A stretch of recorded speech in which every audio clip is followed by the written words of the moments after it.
আপোনালোকে নিজেই জানে যে আমাৰ অসমত এখন চৰত হওক বিভিন্ন জেগাত মৰা মানুহৰ নাম দিটো ভোটাৰ লিষ্ট ভৰ্তি হৈ আছে নিজৰ নাম নাকাটে বিয়া হোৱা ছোৱালীৰ নামো ভোটাৰ লিষ্টত ৰাখি থৈ দিয়ে আকৌ 100% তাত ভোটিঙো হয় গতিকে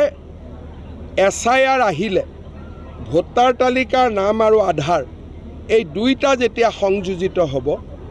তেতিয়া সমস্যাবোৰ নোহোৱা হ'ব কিন্তু ৰাহুল গান্ধী আকৌ SIRৰ বিৰোধিতা কৰে গতিকে তেওঁক কি লাগে তেওঁ নিজেও স্পষ্ট নহয় তেওঁতো ইলেকশ্যন কমিশ্যনক গৈ ক'ব লাগে যে ভোটাৰ তালিকা সংশোধন কৰক নামৰ লগত আধাৰ নম্বৰটো লগাই দিয়ক যাতে দুটা মানুহে দুই জায়গাত ভোট দিব নোৱাৰে তেওঁৰ সেইটোত ইণ্টাৰেষ্ট নাই তেওঁ খালি নিৰ্দিষ্ট মানুহ কিছুমানৰ নাম লৈ তেওঁ দেখুৱাই আছে আৰু যদি তেনেকুৱাই ভোটাৰ লিষ্ট বেয়া হিমাচলত তুমি কেনেকৈ জিকিলা কৰ্ণাটকত তুমি কেনেকৈ জিকিলা তেলেংগানাত কেনেকৈ জিকিলা তুমি জিকিলে ভাল ইমান দিন EVM কৰি চলিলে এতিয়া EVMৰ গুলিটো নুফুটাৰ কাৰণে এতিয়া নতুন গুলি এটা লৈছে